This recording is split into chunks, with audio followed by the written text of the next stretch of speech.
तहज्जुद में नहीं उठता, नफल नहीं पढ़ता।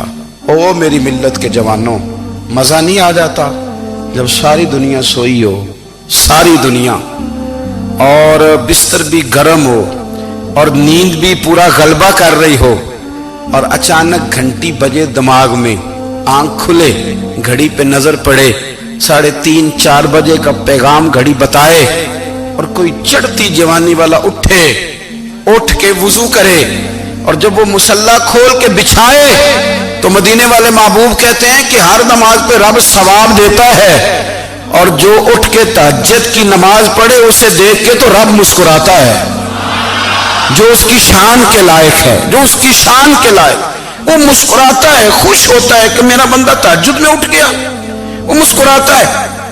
काश हमारी सुबहें कभी अपने मालिक के नाम हो जाएं। काश के सुबह हजरत अबुल हसन रहमतुल्लाह ताला अलैह हजरत मुआज़ इब्न जबल रदी अल्लाह ताला अन्हु के पास बैठा करते थे। फरमाते हैं उनसे जो प्यार बढ़ा तो फिर मेरा मुसल्ले से भी बढ़ गया।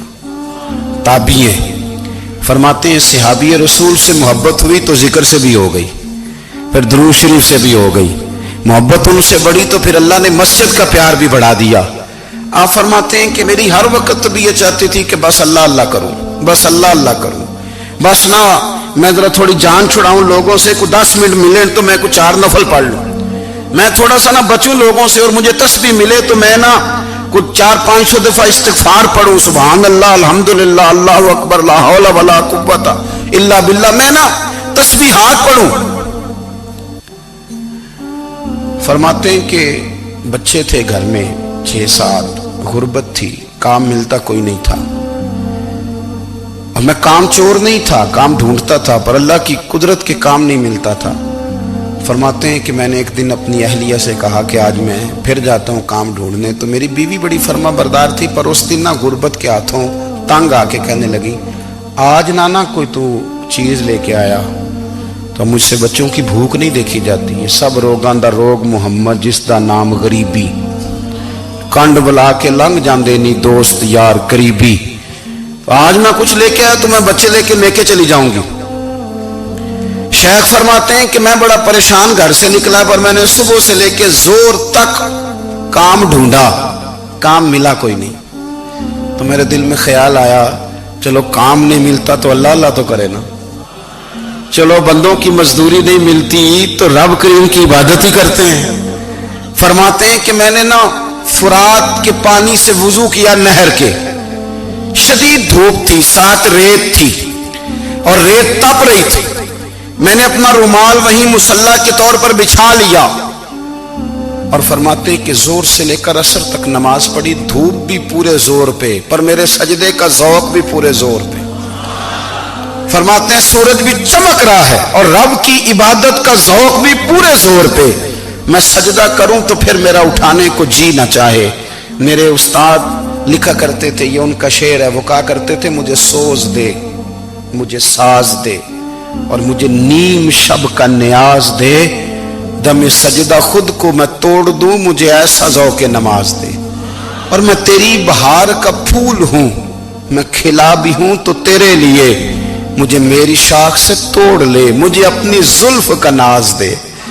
भाई फरमाते हैं कि असर तक मैंने नफल पढ़े, दिल ढलने लगा, असर की नमाज पढ़ी और मैं वहां से चला। अब मैं जब निकलने लगा तो दिल में ख्याल आया कि छोटी छोटी दीवारें हैं घर की, बगैर कुछ लिए जाऊंगा तो बीवी दूर से देखेगी तो शोर करेगी कि फिर खाली हाथ आ गया है।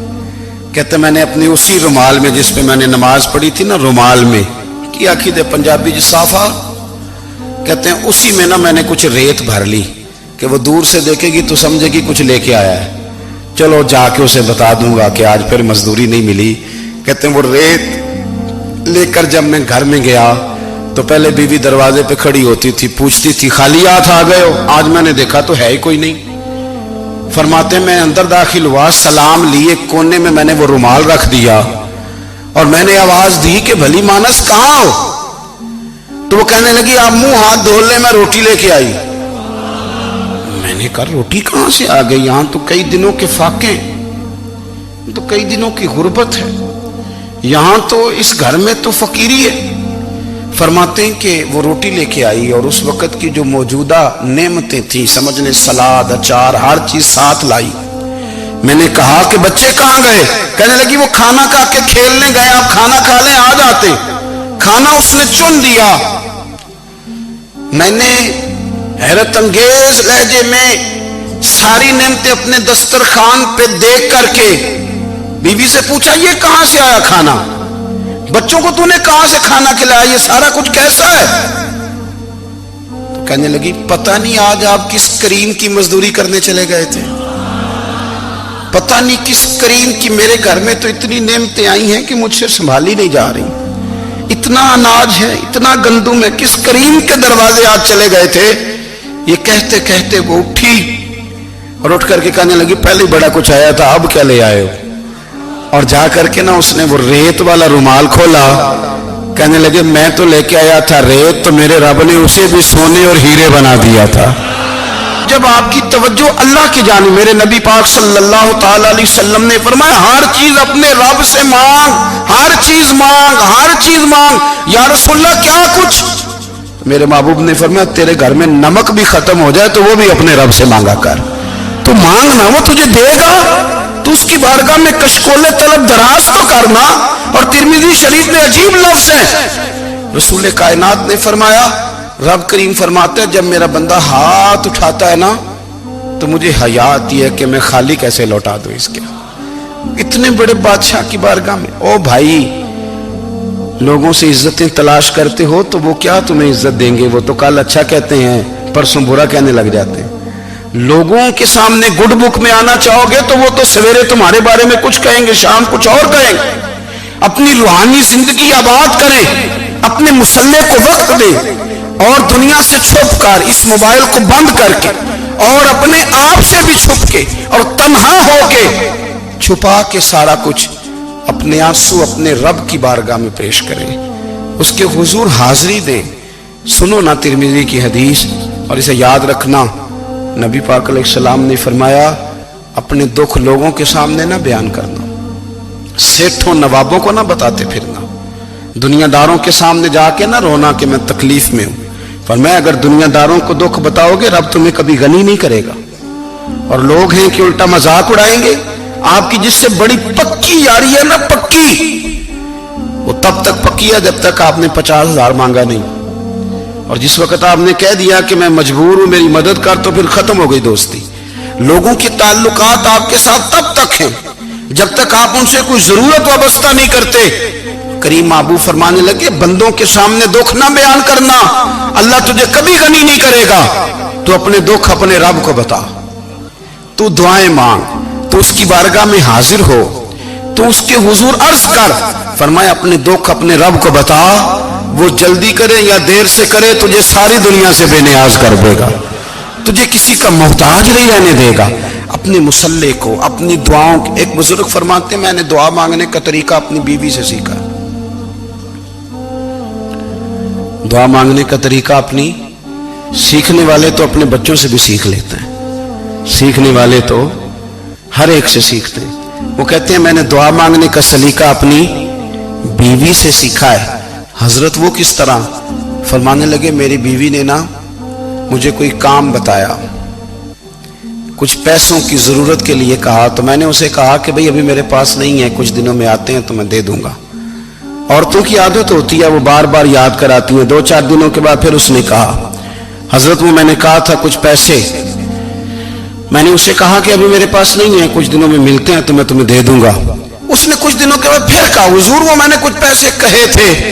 फरमाते, मैंने डांट दिया, मैंने कहा कि क्या तू रोज मुझे शर्मिंदा करती है, कहा ना मेरे पास नहीं है, होंगे तो दे दूंगा, तो रोज याद कराती है। फरमाते, उसने पहले तो मेरी डांट को सहा, फिर मेरे सख्त जुमलों ने उसकी आंखों में आंसू पैदा कर दिए, फिर उसने अपने आंचल में अपने उस दुख को समेटा और फिर उसने एक जुमला कहा तो मैं रो पड़ा और मुझे अपने रब से मांगने का तरीका आ गया। मुझे कहने लगी, हजरत जी आपने डांट दिया, मैंने सह लिया, पर आप ही मेरे शौहर हैं, बताएं ना, आपसे न कहूं तो मैं किससे जाके कहूं। फरमाते हैं, मैं रो पड़ा और मैं खुल के रोया اور میں تڑپ کے رویا اور پھر میری سسکیاں بند گئیں. تو مجھے کہنے لگی آپ کو کیا ہوا؟ میں نے کہا مجھے بھی دعا مانگنی آ گئی ہے. جب میں اسے کہوں گا نا اللہ تو ہی میرا رب ہے، میں تجھ سے نہ کہوں تو میں کس سے جا کے کہوں؟ میں کیوں کسی بندے سے سوال کروں؟ میں کیوں کسی دنیا دار سے کہوں؟ میں تیرے بندوں کا، نیک بندوں کا وسیلہ لے کے، تیرے محبوب کی غلامی لے کے تیری بارگاہ میں آیا، تجھ سے نہ مانگوں تو کس سے مانگوں؟ سمجھ آ گئی ہے. جب میں اس رنگ میں مانگوں گا تو پھر رب میرے اوپر بڑا ہی فضل فرمائے گا، وہ میرے اوپر بڑی رحمت کرے گا، وہ میرے لیے آسانیاں کرے گا. عزیز دوستو، ہم اس طرح کرنے لگ گئے ہیں کہ ہم نے نا اپنے تعلقات پر اعتماد کرنا شروع کر دیا ہے. میرے تعلقات بہت ہیں. ہم نے اپنی دولت پر اعتماد کرنا شروع کر دیا ہے. میرے پاس دولت بہت ہے. ہم نے اپنے علم پر، اپنی شہرت پر اعتماد کرنا شروع کر دیا ہے کہ میرے پاس فلاں چیز بہت ہے. یاد رکھنا، جب بے نیاز اپنی صفت بے نیازی دکھاتا ہے تو بڑی بڑی دولتوں والے مجبور نظر آتے ہیں. بھائیو، جب انسان کا رشتہ اپنے مالک کے ساتھ ہوتا ہے پھر تو غم بھی کچھ نہیں کہتے، پریشانیاں بھی کچھ نہیں کہتی، پھر تو زندگی صبر والی، پھر تو زندگی توکل والی، پھر تو زندگی بھروسے والی. پھر انسان اپنے آپ کو رسوا نہیں کرتا. دنیا داروں سے امیدیں اس کی ختم ہو جاتی، امیدیں اللہ رسول سے لگا لیتا ہے، مضبوط ہو جاتا ہے، مضبوط، طاقتور ہو جاتا ہے، خوددار ہو جاتا ہے، باوقار، باعزت ہو جاتا ہے. حضرت بہلول دانا رحمت اللہ علیہ بیٹھے تھے تو ہارون رشید حج کر کے آ رہا تھا. تو رستے میں حضرت شیخ سے ملاقات ہو گئی تو السلام علیکم کے بعد کہنے لگا حضور کوئی حکم ہو تو بتائیے گا. تو حضرت بہلول دانا فرمانے لگے تیرا رب کون ہے؟ اس نے کہا اللہ. تو فرمایا میرا کون ہے؟ کہا اللہ. فرمانے لگے تو بڑا ہی بیوقوف ہے، کیا تو یہ سمجھتا ہے کہ رب ہارون رشید کو تو دے گا اور بہلول دانا کو بھول جائے گا؟ تیرا بھی وہی رب ہے، میرا بھی وہی رب ہے. اس نے اگر تجھے دے کے آزمایا ہے تو ہو سکتا ہے مجھے نہ دے کے آزما رہا ہو. جب اس کی حکمت کے تقاضے ہوں گے تو عطا کرے گا اور دے گا. تو جا اپنا کام کر. بھائی، اپنی روحانی زندگی، اپنی عبادات، اپنے وظائف، اپنے روزمرہ کے معاملات، اپنی دعائیں، اپنا استغفار. دیکھو کوئی مشکل کام تو نہیں 2 رکوع ہیں سورہ واقعہ کہ اگر رات کو پڑھ لی جائے تو. میں کس طرح یہ بات بیان کروں کہ تعویذ بانٹنا آسان ہے اور وظیفہ بتانا مشکل ہے. سارا دن تعویذ بانٹیں تو لوگ لینے کو تیار ہیں، اور اگر آپ وظیفہ بتائیں تو کہتے ہیں تو مشکل کام ہے. او خدا کے بندے، اگر آپ کا تعلق قرآن پاک کے ساتھ مضبوط ہو، قرآن پاک کے ساتھ اگر آپ کا رشتہ ہو، لوگ سفارشیں ڈھونڈتے ہیں نا دنیا میں، کوئی تعلق مل جائے تو میرا کام ہو جائے. دنیا میں اتنا مشکل معاملہ ہے، آخرت میں مجھے بتائیے گا کتنا مشکل معاملہ ہوگا.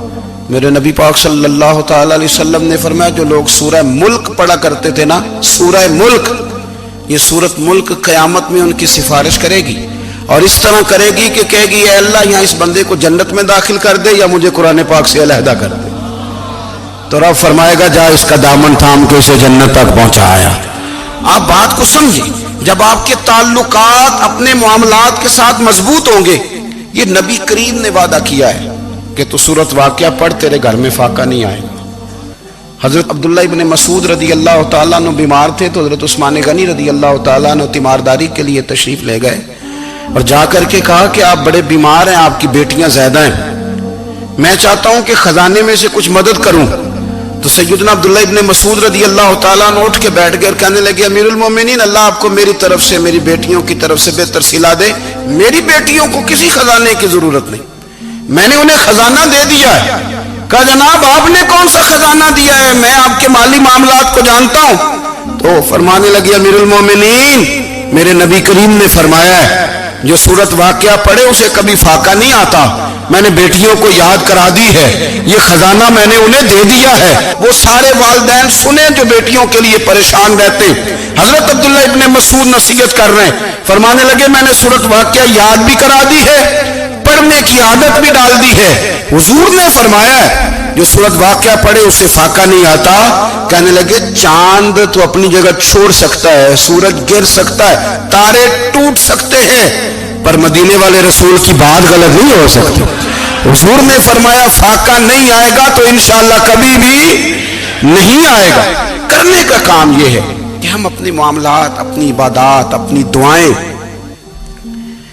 کبھی 10 منٹ عادت ہو جائے نا دعا مانگنے کی علیحدہ سے رات کو. حضور نے فرمایا جو فرض نماز کے بعد دعا مانگے اللہ اس کی قبول کر لیتا ہے. نبی پاک صلی اللہ تعالی علیہ وسلم نے فرمایا اللہ مسافر کی دعا قبول فرماتا ہے. حضور نے فرمایا اللہ مظلوم کی دعا قبول فرماتا ہے.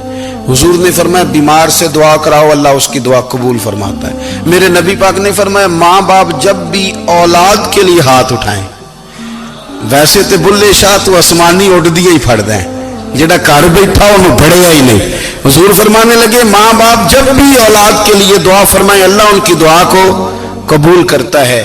آپ اپنا تعلق بنائیں دعا کے ساتھ، عبادت کے ساتھ، مصلی کے ساتھ رشتہ بنائیں، استغفار پڑھیں. صلاح الدین ایوبی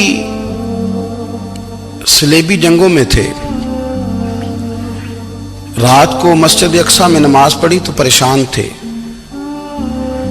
ایک بزرگ سے ملاقات ہوئی تو وہ کہنے لگے کہ آپ بڑے پریشان ہیں. کہنے لگے حضور پریشان اس لیے ہوں کہ پہلے ہی مسلمان کمزور ہے، اب میں نے سنا ہے دشمن کا ایک بحری بیڑا وہ جنگی سامان سے بھرا ہوا آ رہا ہے، تو اب ان کے پاس اور تلواریں اور نیزے آ جائیں گے، مسلمانوں کے پاس پہلے ہی وسائل کی کمی ہے، پریشان ہو کس طرح کر کے مقابلہ کریں گے. یہ بات کہتے ہی صلاح الدین ایوبی نے بزرگوں سے کہا حضور آپ بھی دعا کرنا، دعا کی بڑی طاقت ہے. میرے نبی پاک نے فرمایا دعا مومن کا ہتھیار ہے، دعا مومن کا، دعا مومن کا. حضور نے فرمایا تقدیر کو سوائے دعا کے کوئی چیز نہیں بدل سکتی. دعا مومن کا ہتھیار ہے، یہ کافر کے پاس کوئی نہیں، یہ ہتھیار ہے مومن کا. اللہ کرے آپ کو سمجھ آئے. پھر سنیں کئی بار کہہ چکا ہوں یہ ہتھیار ہے. کافر کے مقابلے میں جو تیرے پاس سب سے بڑا ہتھیار ہے وہ دعا ہے. دعائیں کرانی چھوڑ دی، کرنی چھوڑ دی، لینی چھوڑ دی. حضرت سیدنا انس بن مالک رضی اللہ تعالیٰ عنہ فرمایا کرتے تھے میں نے وہ رنگ دیکھا ہے جب حضور دعا مانگتے تھے اور حضور کی مقدس آنکھوں میں آنسو بھی ساتھ ہی بہا کرتے تھے. میں نے وہ انداز دیکھا ہے. تو صلاح الدین ایوبی بزرگ سے کہنے لگے آپ بھی دعا کیجیے، اور خود رونے لگے اور سر سجدے میں رکھ کے رونے لگے اور عشاء سے لے کر فجر تک روئے، خوب روئے. صبح وہ بزرگ آئے تو صلاح الدین ایوبی کا خوبصورت اور ہنستا ہوا چہرہ دیکھا. کہنے لگے آپ بڑے خوش ہیں، رات تو میں نے بڑے روتے ہوئے دیکھا تھا. تو کہنے لگے حضور وہ جو بحری بیڑا آ رہا تھا نا وہ پانی میں ڈوب گیا ہے، اب وہ نہیں آ رہا، ابھی خبر آئی ہے تو میں بڑا خوش ہوں. بزرگ کہنے لگے اٹھ سینے سے لگ اور سن ایک بات، وہ بحری بیڑا پانی میں نہیں ڈوبا، وہ تیرے آنسوؤں میں ڈوب گیا ہے. وہ جو تو رات رویا ہے نا رب کریم کی بارگاہ میں تو وہ ڈوب گیا ہے. بھائی اپنا مصلی کا، عبادت کا، وظائف کا، اللہ اللہ کا سلسلہ اس کو مضبوط کرے، اپنی دعاؤں کے تعلق کو مضبوط کرے. دعائیں بڑے انقلاب برپا کر دیتی ہیں. ہم تھوڑے تھوڑے نا جب سے خشک ہوئے ہیں نا، خشک، اور میری تو جماعت ہی صوفیاء کی جماعت تھی. ہم تو داتا علی اجمیری کی جماعت سے، ہم تو خواجہ اجمیری کی جماعت سے، ہم تو شیخ احمد فاروق سرہندی کی جماعت سے، ہم تو صوفیاء کی جماعت. ہماری جماعت نے بھی وہ تعلق جو ہمارے بزرگوں نے بنایا تھا. بزرگ اللہ کے قریب کیسے جاتا ہے؟ تو ہمارے یہاں نا بہت سارے لوگ کہتے ہیں جی نظر ہو گئی تو کام ہو گیا. بھائی جو بخاری مسلم میں طریقہ ہے نا اللہ کا قرب پانے کا وہ تو نفل ہے. نبی کریم علیہ السلام نے فرمایا بندہ نفلوں کے ذریعے رب کے قریب جاتا ہے اور اتنا قریب جاتا ہے کہ پھر اللہ اس کی زبان بن جاتا ہے، اللہ اس کی آنکھیں بن جاتا ہے، کان بن جاتا ہے، ہاتھ اور پیر بن جاتا ہے. تو یہ تو عبادت ہے، یہ تو اللہ کی بارگاہ کی حاضری ہے جو آپ کو اللہ کے قریب کرے گی. تو اپنے نماز کو اہمیت دے کے ادا کریں، نمازیں موبائل بند کر کے ادا کریں. لیکن نا کچھ لوگ کہتے ہیں مجھے ٹائم نہیں ملتا نماز کا. تو میں کہتا ہوں یہ آپ نے بڑی جرت کی بات کی ہے. مجھے کو میرا پیر بھائی کہہ دینا میرے پاس ٹائم نہیں آپ کو ملنے کا، تو میں کہتا ہوں آج کے بعد آنا ہی نہ. تو کیا سمجھتا ہے تو بہت بڑا آدمی ہے، تیرے پاس ٹائم نہیں اور ہمیں ملنے کا ٹائم، موج کر. تو آپ نے اللہ رسول کو کہہ دیا ٹائم نہیں. اور عجیب فلسفہ ہے نا، کہا جائے نماز پڑھنے آؤ تو کہتے ہیں کپڑے ٹھیک نہیں، اور کہا جائے کہ آؤ ذرا دعوت پہ چلیں تو کہتے ہیں 1 منٹ ٹھہر میں کپڑے بدل کے آیا. नमाज के लिए कहा तो कहते ठीक नहीं, दावत के लिए कहा तो कहते मैं जरा तैयारी कर लूं, यूं जाना मुनासिब नहीं। ये मामला ठीक नहीं। रब तो फरमाता है कि जब तू मस्जिद में आ तो जीनत इख्तियार करके आ, खूब ज़ौक से दुआ मांगे, खूब शौक से नमाज पढ़े, खूब इस्तिगफार का मिजाज बनाए। आप लोगों के बीच रह के सुख हासिल करना चाहते हैं, लेकिन आपको पता है कई कई महीने गारे हिरा में रहना भी मदीने वाले महबूब का तरीका है। हर साल एतिकाफ बैठना अलग से, ये भी हुजूर का तरीका है। मस्जिद नबी के अंदर दरवाजा खुलता था नबी करीम का, पर घर के अंदर नफल पढ़े नबी पाक। और हुजूर फरमाते कुछ नफल नमाज घर में भी पढ़ा करो, घर को कब्रिस्तान ना बनाओ। हमारा घर अल्लाह के जिक्र से आबाद होगा। अगर हम नमाज पढ़ेंगे ना, मैं जब सुन्नत पढ़ने के लिए घर में खड़ा होता हूँ तो मेरा जो 2.5-3 साल का बेटा है ना, वो भी मेरे साथ नमाज पढ़नी शुरू कर दो। उसे पता कोई नहीं नमाज क्या होती है, लेकिन वो भी ना सजदा ना भी करना है तो साथ लेट जरूर जाता है। पता चला बच्चे लेक्चर देने से नमाज नहीं पढ़ते, नमाज शुरू कर दें तो बच्चे भी शुरू कर देते हैं। हम जब परेशान होते हैं तो लेक्चर देते हैं, तो लेक्चर तो बाहर शायद चल जाए, घर में कैसे चलेगा? घर में तो अमल चलेगा।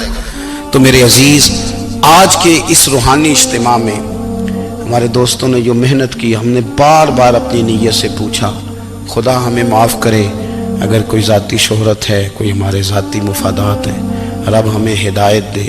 हमारी ये ख्वाहिश थी कि रूहानी इज्तिमा हमें थोड़ा सा अल्लाह और उसके रसूल के जानिब माइल करे, कुछ हमारा रिश्ता मुसल्ले के साथ मजबूत करे।